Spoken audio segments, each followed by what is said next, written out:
Paglubog ng araw tuwing buwan ng Ramadan, nagsasalo-salo ang mga kapatid nating Muslim para sa tinatawag nilang iftar, ang breaking of the fast. Kakaiba ang iftar ngayon dito sa University of the Philippines, Diliman. Teka, magtanggal muna tayo ng sapatos at iwan natin dito dahil espesyal yung ating masasamahang iftar ngayon. Ito ang Grand Iftar ng UP Muslim Students Association dito sa UP Diliman. Sa pagtitipon na ito, may mga miyembro ng UP MSA at meron ding mga hindi miyembro. Merong mga Muslim at merong mga hindi Muslim. Nagtitipon-tipon, nagsasalo-salo para pagsaluhan ang iftar ngayong buwan ng Ramadan.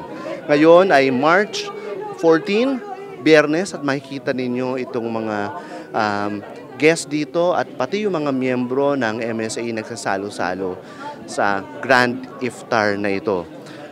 Daming pagkain at mula dito sa kinatatayuan ko, amoy na amoy mo yung halimuyak nung masasarap na halal food dito sa iftar na ito. Ito, mahaba yung pila. Pakita lang natin yung mga pagkain dito, no? Ang dami nilang inihanda para sa mga bisita dito. Marami dito ay mga putahe mula sa Mindanao at sa iba-ibang bahagi ng Southeast Asia. Amoy na amoy mo yung mga herbs, yung mga spices, at talagang nag-i-enjoy yung mga tao dito sa pagtikim. Lalo na yung mga hindi miyembro ng MSA o yung mga first time na makapag-enjoy ng ganitong salo-salo ng mga kapatid nating Muslim ngayong buwan ng Ramadan. O ito, no, marami dito sila nagkukwentuhan. Dito naman ay merong mga prayer mat yung mga miyembro ng UP MSA dahil kasama rin dito. Di lang ito kainan, no, pero may mga bahagi din kung saan nagdarasal sila, lalo na yung kanilang mga regular prayers at pati na rin yung kanilang mga panalangin ngayong buwan ng Ramadan. So, kakausap tayo ng ilang mga officers nitong UP MSA na nandito.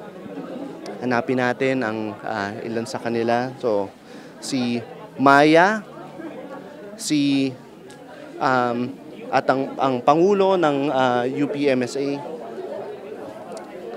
Ito, kausapin natin ang mga officers natin ng Muslim Students Association. So, ito. Sige, dito kayo. So, magpapakilala muna tayo. Anong pangalan mo? Ako po si Hailudin Salainto. You can call me Hailo, yung president ng UPMSA. Assalamualaikum warahmatullahi ta'ala wabarakatuh. Good evening po. Ako po si Maya Padilla, Vice President for Externals ng UPMSA. Assalamualaikum everyone. I am Lady Zainab Limba. Please call me Zain. I am the VP for Internal Affairs of UPMSA. So, bakit tayo merong ganitong pagtitipon ngayon dito sa Alcantara Hall ng UP Diliman? Annually po namin kinakonduct yung Grand Iftar, which is celebrated during the month of Ramadan. This is to remind the Muslim community of the essence of coming together and celebrating our Islamic faith. Every Ramadan, we hold events like first is Grand Iftar, the next would be Iftar Drive, which is sa Monday na siya, which is pupunta kami sa community, like Muslim community or di kaya sa mga orphanage para magbigay ng iftar. Then last would be, we also holding a Tarawih dito sa campus since may mga Muslim din na walang access sa prayer space. So we conduct a Tarawih for them, para magkaroon ng night prayers. So yung Grand Iftar po, para siyang avenue to share our culture and tradition and also our beliefs. Like, we share meaningful conversations while we eat food from halal delicacies or moro delicacies. So in a way, parang part na rin po ng kultura namin yung magpapakain ng community, like hindi lang kami-kami, pero para sa lahat po talaga yung mga pagkain. How do you feel right now? Alhamdulillah, I feel very grateful and I feel very happy na nagkaroon pa tayo ng opportunity to gather here kasi we really prepared for this and it has been like a few months or a few weeks. We've been brainstorming and now that we are gathering here, eating together and having conversations together, I think that really speaks of the power of Islam to bring people together and to share our faith, especially with our non-Muslim friends. Ikaw, Parang overwhelming, pero at least I'm super happy kasi as a students na from provinces like sa Mindanao, tas pumupunta dito. So parang kami-kami lang mga students na nag-iftar during everyday. Pero ngayon, parang kita naman ang daming tao. So parang nakita namin, we have a community, we have built a community na parang we can share our identity as a Muslim po. how do you feel right now?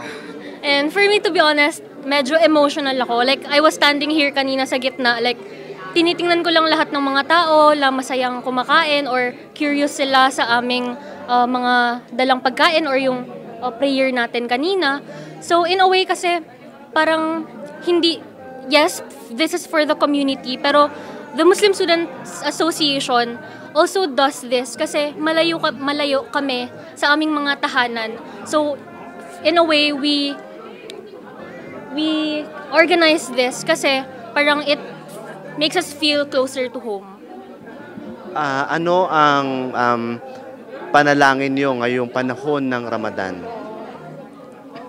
So ang first na kwan is magkaroon ng spaces dito sa campus for Muslim students since we're talaga minority na campus. So ang hirap talaga magkaroon ng spaces for us. So parang ngayon nga ito kailangan pa mag-book. So kailangan pa magdaan ng tedious process. So hopefully we can have a space where we can show our identity, our culture, and we can show to the other non-Muslims kung ano yung Islam, kung ano yung pinaglalaban natin. Do you feel discriminated against sometimes?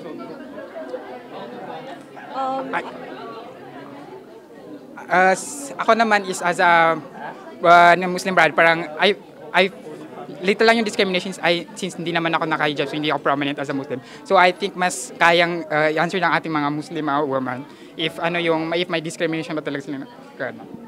So first question po muna, para sa akin po at para sa amin, ang panalangin namin ngayong Ramadan is of course justice and peace to the Muslim minorities dahil from the struggles of our Palestinian brothers and sisters to the struggle of us, the Bangsamoro people and the other Muslim minorities in Southeast Asia and all across the world, kailangan pa rin po nating i-recognize na hindi pa po nawawala ang structural injustices na nangyayari ngayon.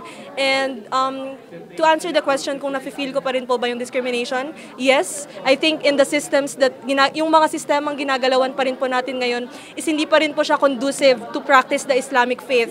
And our calls for our non-Muslim brothers and sisters is for us to understand kung ano yung pagkakakilanlan namin dahil gusto namin malaman ninyo at magkaroon tayo ng malinaw na natalakayan kung sino kami bilang mga Muslim at yung laban namin sa ilang dekada ng historical injustice na nararanasan ng mga Muslim at ng mga Bangsamoro. Thank you, Maya. Okay, so siguro ako quickly to shed light na lang sa student community, like ako na very visibly Muslim kasi I'm wearing the hijab, I'm wearing this na parang long apparel or modest attire. So parang hindi naiiwasan yung mga glaring stares na nakukuha ko tuwing dumadaan ako sa mga places and mainly yung mga events like kahit student organizations or university-wide organizations or events, parang simpleng sa food man lang, we don't really feel included kasi maraming beses na sobrang little to no option yung halal option namin for food. So always merong pork na food. So whenever may events, parang we don't really feel welcomed kasi okay, like nandito kami pero how do we eat? Like kahit yung paglapit mismo sa ibang organizers na hala sorry po di namin po to pwede kainin. Parang sobrang in a way degrading or dehumanizing na siya kasi syempre mahihiya ka na rin na like hala baka nahahassle sila, which is dapat hindi ko rin nafe-feel kasi sana basic human right ko siya na nai-include ako sa mga bagay-bagay. Anong panalangin mo ngayong panahon ng Ramadan? Siguro in a way, paano ba? Siguro, yung inclusive community na lang din na alam yung aming struggles and nagkakaroon talaga ng awareness sa kung ano yung mga practices namin para din para hindi lumaganap yung mga stereotypes na parang kung saan yun yung nagiging root ng discrimination against us. Thank you very much sa mga officers ng UP-MSA. Say hello to the camera and congratulations on your event, your Grand Iftar. Thank you. Ramadan Mubarak po from UP-MSA. And Ramadan Free Mubarak. Palestine. Free Palestine. At ito, nakausap natin yung mga officer ng UP Muslim Student Association. Ito, no, tuloy-tuloy yung pagtitipon-tipon dito ng mga miyembro at mga hindi miyembro ng MSA. Patunay na meron man tayong mga pagkakaiba, mas marami yung mga bagay na pagkakapare-pareho.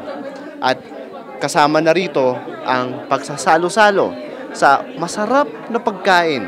Kasama na rito ang pagkakaibigan. Samahan nyo kami sa coverage namin ngayong buwan ng Ramadan. Ako po si Paterno Wes Maquel.